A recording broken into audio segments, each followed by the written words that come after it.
Olá pessoal, tudo bem com vocês? Papo de hoje também fora do contexto natural aqui do canal, o padrão do canal, né? Uma análise de um ativo especificamente. Não, o papo de hoje, pessoal, é para falar um pouquinho sobre como eu estou vendo o mercado, né? Um papo opinativo 100%, como a maioria dos vídeos tem boa parte do conteúdo, né? Mas hoje eu vou comentar um pouquinho sobre o que eu espero o que eu acho que vai acontecer com o mercado para esse fim de ano. Eu fiz algumas sequências de vídeo comentando. Esse aqui vai ser mais um complemento, tá certo? Para vocês terem aí quase que 100%, se não, quiçá 100%, da minha opinião, de como eu pretendo me posicionar ou pelo menos interpretar o que está acontecendo. Vamos lá, pessoal. Disclaimer na tela, eu começo com a gringa, tá? Eu acho que o gráfico mais importante, o malvado favorito do mercado durante os meses, principalmente finalzinho de agosto, setembro e começo de outubro ainda só que está cedendo DXY, dólar, tá? E aqui cabe a primeira tese do Brunão, chutômetro, tá? Eu acho que já está acontecendo e a sexta-feira dessa semana, falo com vocês dia 4 de outubro, pode ser a cereja no bolo ou o estopim ali do próximo trade trimestral, tá? O que eu acho que está acontecendo é o seguinte, pessoal, o trade, ou seja, o fluxo financeiro, tá? A opinião do mercado passa a ser construtiva para o S&P, para o Nasdaq, para as ações, tá? De crescimento e até de curtíssimo prazo commodities, por que não? O trade é positivo, o fluxo é positivo e comprador, caso os dados econômicos americanos, enfim, comecem a ruir, comecem a esvaziar, certo? Então, se o payroll vier sexta-feira, tá? Essa primeira sexta-feira de outubro, fraco, pessoal, os mercados, ou seja, dados de criação de emprego fraco, tá? Que é o que o payroll o auxílio-desemprego também com menor pedido e etc., com maior pedido, perdão, nós vamos ter os mercados subindo. Então, dados fracos econômicos americanos geram uma menor pressão no Fed para continuar subindo os juros e a economia naturalmente irá esfriar. Isso no curtíssimo prazo, pessoal, é positivo para todos os mercados, não só o Tio Sam, o S&P, o Nasdaq, mas também para o Ibovespa e para os emergentes. Então vejam que estranho, né? Pela primeira vez, ou em um curto espaço de tempo, que não é a primeira vez que isso acontece, recessão começa a ser o início do trade de recessão é positivo para as ações. Tá? Bom, esse é o papo de outubro, pessoal. É o que eu acho que vai acontecer, é o que eu já estava esperando um pouquinho acontecer em setembro, tá? E não veio. Dados fortes econômicos em setembro, que bateu na recuperação das commodities. As commodities recuperaram um pouquinho e depois voltaram a cair, devido ao Fed vindo ao mercado dizendo que vai vai subir juros, porque os dados econômicos estão fortes, a inflação veio super complexa. Então, não foi em setembro, pode vir em outubro, pessoal. Então, rolou a call aí pró-emergentes para outubro, caso o payroll se confirme. Então, duas vertentes aqui para a gente, para eu tentar, dois cenários, né, para eu posicionar recursos, pessoal. Um cenário é a economia americana esfriando, tá? E o dólar sendo a principal venda de outubro, novembro, dezembro, tá? Mas principalmente de outubro, tá? E aí, com isso, pessoal, abre uma janela de curto espaço de tempo que o mercado vai gostar de dados fracos econômicos americanos por por um período curto de tempo para se investir em ações. E aí tudo bem, você fala assim, poxa, realmente a gente corta um pouquinho de renda fixa e vai pisar no acelerador rapidamente para a renda variável, mas será tática, será tático esse acelerador no meu ponto de vista. Por quê, pessoal? Recessão, tá? No médio prazo, ou seja, para 2023, já no finalzinho, segundo semestre ali, tá? Se os dados continuarem a serem fracos ou não começarem a serem fortes novamente, é menos consumo de commodities.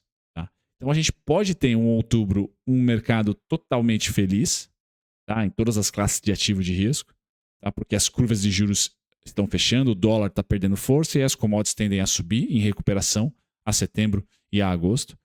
Só que lá para o ano que vem, já teremos, caso não se recupere os dados, tá? Teremos recessão de fato. E aí, pessoal, quem se beneficia somente é ouro. Tá? São aqueles trades super conservadores. Nem o dólar consegue sobreviver muito quando há uma recessão e ela já está no meio do caminho. Tá? Então vejo esse trade acontecendo. Ouro, talvez em 2023, caso os dados continuem sendo fracos de China e Estados Unidos, tá? Ele venha finalmente a performar bem. Tá? E aí os ativos de risco enxugam bastante, principalmente as commodities, e não mais os ativos de tecnologia. Tá? Porque tecnologia é mais sensível a juros, e aí o Fed já ano que vem não vai cortar juros, mas vai manter, tá, essa taxa neutra. Eu acho que ele vai tentar neutralizar a sua taxa, o que vai fazer as empresas do setor de tecnologia dos Estados Unidos acharem esse fundo.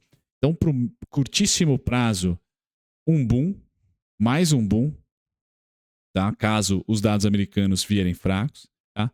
No curto prazo, ruim para as commodities, talvez bom para ouro, somente dentro das commodities, ouro, tá? Como proteção, tá? Porque a inflação tende ainda a ser mais alta do que o teto, que é a meta, tá? E o crescimento vem diminuindo. Então, nesse momento, eu acho que ouro vai ganhar o jogo. Tá? E as ações de tecnologia, tá, vão achar fundo. Não necessariamente vão reinar, vão romper máxima histórica, mas vão achar fundo. Tá? Enquanto que as commodities vão fazer novos fundos. E esse cenário é ruim para os emergentes. Tá? É ruim para o Brasil também, principalmente porque o Ibovespa é bem alocado em commodities. Então eu teria esse papo para dizer para vocês, pessoal, que DXY pode até chegar no fim, se os dados econômicos americanos vierem fracos, no seu teto, seu topo, tá? O que começa a fornecer, tá, um alimento aí para um boom de ações no curtíssimo prazo.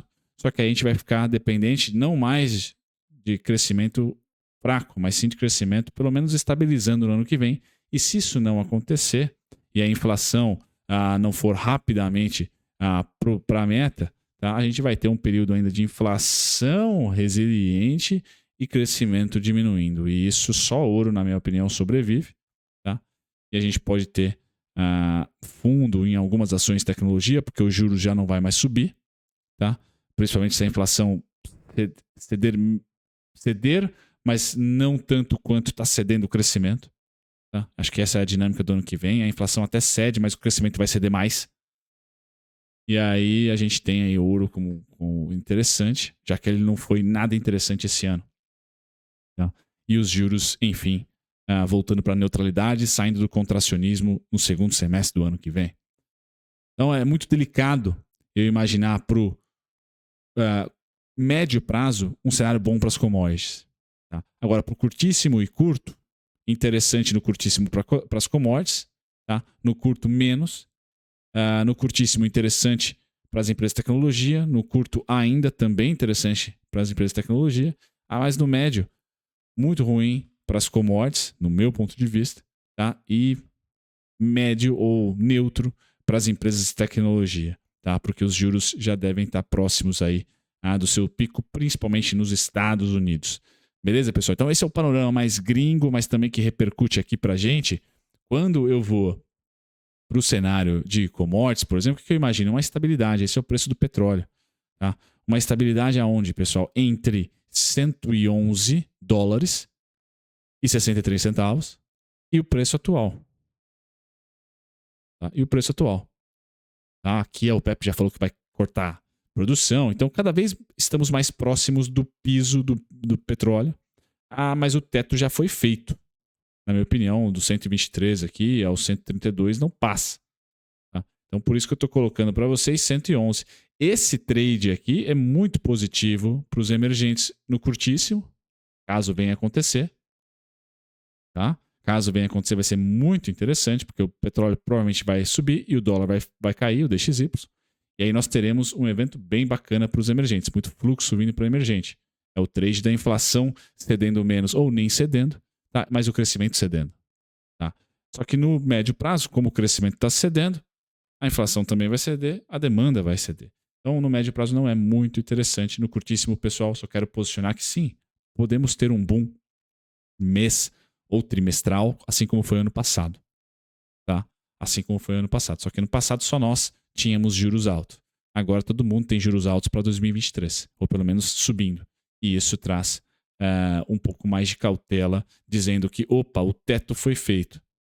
O pico foi feito ano passado. Agora a gente está tendo só um novo rally, mas que vai ter a manutenção do pico. Não vamos romper a nova máxima. Essa é a minha maneira de ver. Certo, pessoal? Quem que pode jogar meus dados no lixo? Tá? É se o crescimento americano continuar forte, payroll vier forte para outubro, tá? Isso vai forçar juros a irem muito para o contracionista e aí as commodities apanham como gente grande, como estão apanhando, tá? Só o petróleo ali que talvez chegue em um piso porque tem problema de oferta, mas minério pode cair muito mais do que já caiu, por exemplo, tá? Então, eu estou contando que os dados econômicos americanos vão se enfraquecer. Essa é a minha principal tese. Se a tese estiver errada, pessoal, a gente vai ter mais do mesmo. Dólar, dólar, dólar, dólar. Tá? DXY. Vai ser o grande protagonista. A gente está vivendo uma bolha aqui no Ibovespa por causa das eleições e tal, mas passou as eleições, pessoal, a gente vai ficar olhando para DXY, DXY, DXY, DXY e curva de juros americana. Tá? O nosso juros, pessoal, meu cenário para outubro é que a gente não passa dessas duas faixas. Tá? Então nós estamos mais próximos da extrema faixa aqui de suporte. Eu não acho que a gente vai conseguir ter facilidade no 116, no 118 mil pontos, no 120 mil pontos. Tá? Agora, se me surpreender e antes do segundo turno a gente romper, tá? A gente volta para a mínima de março. Tá? A mínima de março está aqui, perdão.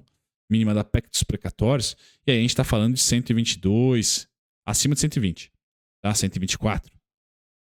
Beleza? Esse é o cenário máximo que eu tenho para esse ano, então. A gente não renova a 130 mil. Tá? Assim como também não faz parte do meu cenário base, a gente vira para cima. Tá? Aqui no 12,75. Mas se vier grande oportunidade, na minha opinião, nos 102 mil pontos, 104 mil pontos, assim que o Ibovespa tocar nos 12, o curva de juros tocar nos 12,75, máxima da PEC dos precatórios. Certo, pessoal? Então, as grandes oportunidades eu vejo, tá? É de venda do Ibovespa aqui, em 10,50 e compra do Ibovespa aqui em 12,35. Juros, curva de juros. Nesse momento, a gente está no meio do caminho. E esse caminho está mais para alta. Tá? Em outubro, por termos a eleição, tá? Eu acredito que a gente vai ficar aqui. Tá? Lateral. Então tomem cuidado, né? Eu estou tomando cuidado com 116, 118, até o 120 e tal, porque a gente não fechou o juros suficientemente para estar com essa precificação, se ela acontecer. Hoje estamos 118. Tá? Tudo bem. Estamos um pouquinho acima, então já existe assimetria, porque nós fechamos os juros aqui em um momento muito maior do que estamos hoje, tá? E não batemos 118, batemos 116 aqui.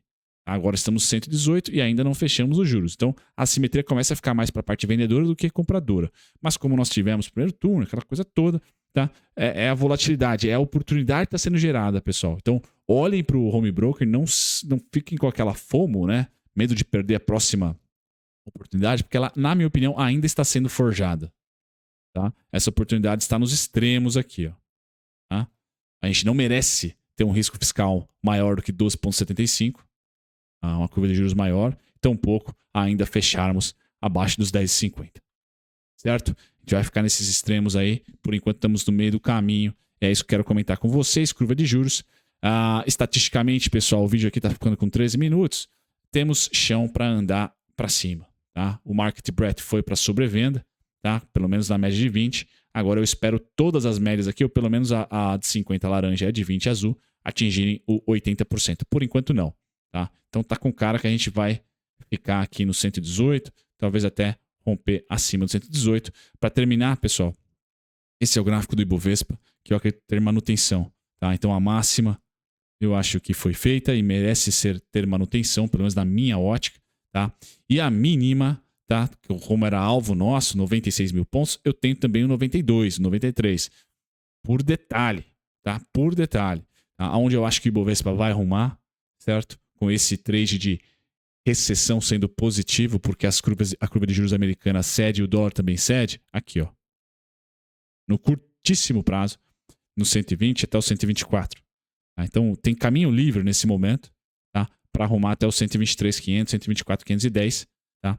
E toda essa região aqui do 113, tá? Até o 106, Fortaleza, maior oportunidade, pessoal, 102 em 2022, começo de 2023.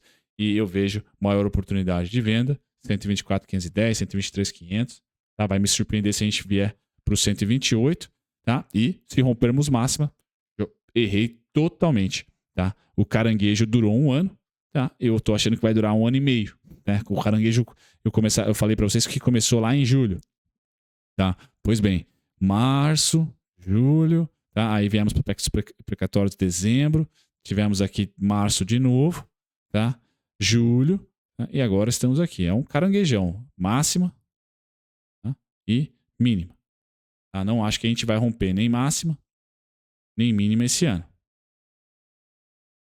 Tá? Aí ano que vem a gente pode romper por pouco. Tá? E aqui no máximo 128. Eu realmente não estou construtivo, tá? Para essa máxima aqui de julho de 2021. Na nossa curva de juros, julho de 2021, nós estávamos a 9,80, 9,75 a 10%. Tá? Como eu não tenho e vamos baixar para além dos 10,50, então não deveríamos romper essa máxima.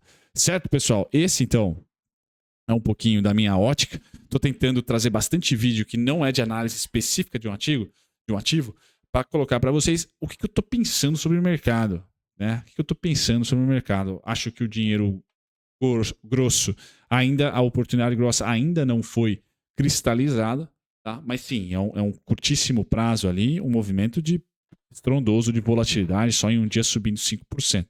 Tá? Eu só ainda não estou para essas duas dinâmicas, né, que esse ano fazem preço, curva de juros e Bovespa, tá? Eu ainda não estou confortável com a grande operação, com o grande trade para o próximo trimestre. Né? Estou falando aí de outubro, novembro, dezembro.